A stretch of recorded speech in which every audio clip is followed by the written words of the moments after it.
खौफ में Israel, Iran का एटम बम तैयार।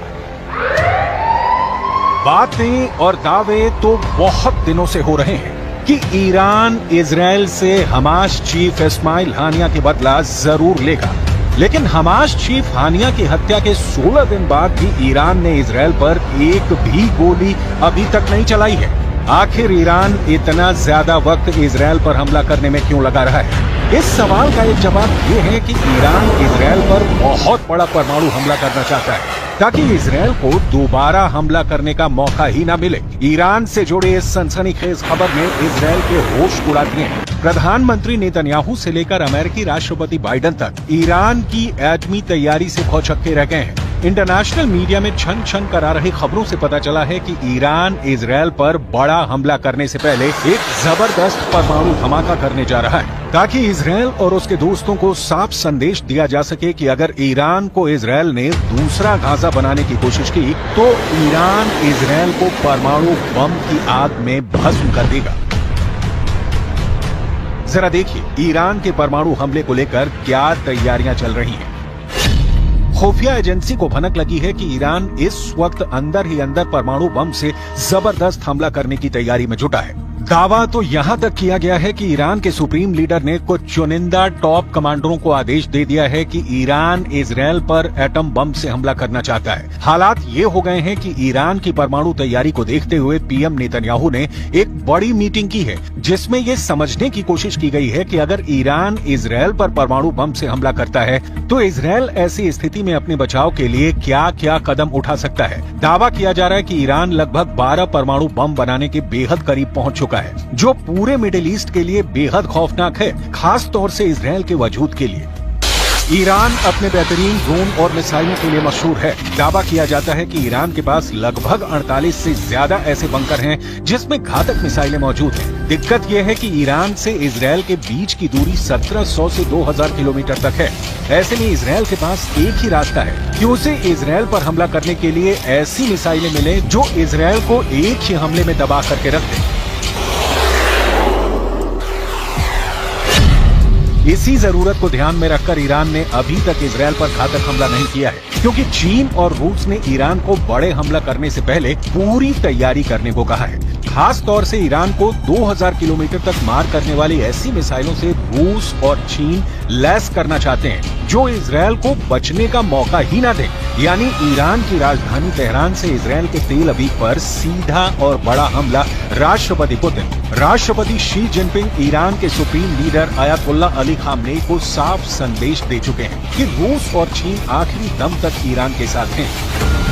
खबर है कि रूस ने अपने लड़ाकू परिवहन विमान से दर्जनों परमाणु क्षमता वाली मिसाइलें तेहरान पहुंचा दी हैं। दावा तो यहां तक किया जा रहा है कि अगर तेहरान ने इनमें से एक भी मिसाइल से इजराइल पर हमला किया तो इजराइल का विनाश कोई रोक नहीं सकता है। We are looking on this Iranian network that put a deadly explosive inside Israel, and we will act against the Iranian terror wherever it is. We will not expect, we will not get any Iranian explosive devices here and not do anything. We will act determinedly against the Iranian terror wherever it is. Iran की missile जरूरतों के मद्देनजर उसे रूस ने Iskander मिसाइलें दी है। Iran को इजराइल तक पहुंचने के लिए लगभग 1200 किलोमीटर की मारक क्षमता वाली मिसाइलों की आवश्यकता है, जबकि इस्कंदर सिस्टम की मारक क्षमता 500 किलोमीटर तक है। लेकिन रूस ने ईरान को जो इस्कंदर मिसाइल दी है वो लेटेस्ट वर्जन की है। इजरायली मीडिया के मुताबिक रूस ने ईरान को 1500 किलोमीटर तक हमला करने वाली R-500 क्रूज मिसाइलों के साथ इस्कंदर के सिस्टम दिया है, जो ईरान को जबरदस्त मिसाइल पावर दे रहा है। इस्कंदर के लंबी दूरी तक मार करने वाली परमाणु क्षमता वाली मिसाइल है। इसके अलावा रूस का मरमंग्स BN सिस्टम ईरान को दिया गया है। इजरायली विदेश मंत्री इजराइल काट्ज का साफ कहना है कि ईरान इजराइल पर बहुत बड़े हमले का प्लान बना चुका है, यानी ईरान अब रूसी मिसाइलों से इजराइल पर हमला करने जा रहा है।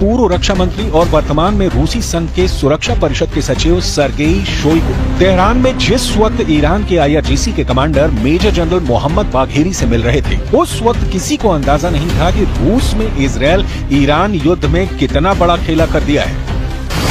इजरायली मीडिया के दावों के मुताबिक ईरान की राजधानी तेहरान में एक गुप्त मीटिंग हुई है, जिसमें रूस ने तुरंत ही ईरान की सभी मांगे मान ली हैं। दावा किया गया है कि रूस की तरफ से पूर्व रक्षा मंत्री सर्गेई शोइगु ने IRGC के top commander major general Mohammad Bagheri की और उन्हें परमाणु क्षमता वाली मिसाइलें देने का रास्ता साफ कर दिया है। दावा किया जा रहा है कि राष्ट्रपति पुतिन के आदेश के बाद सैन्य परिवहन विमान IL-76 ने रूस से उड़ान भरी, जिसने ईरान के गुप्त ठिकाने पर रूसी इस्कंदर मिसाइलों को ईरान पहुंचा दिया है। इसके अलावा रूस ने ईरान को उपग्रह नेविगेशन सिस्टम मरमंग्स BNEWS भी दिया है। रूस की इस्कंदर परमाणु क्षमता वाली मिसाइल कुछ मिनट में ही तैयार की जा सकती है। इस मिसाइल के मिलने से ईरान अब इजरायल में घुसकर कभी भी इस्कंदर मिसाइल से हमला कर सकता है, जबकि रूस का उपग्रह नेविगेशन सिस्टम मरमंग्स BNEWS ईरान को ऐसी क्षमता देगा कि इजरायल के लड़ाकू जेट और मिसाइलें हमला तक नहीं कर पाएंगी।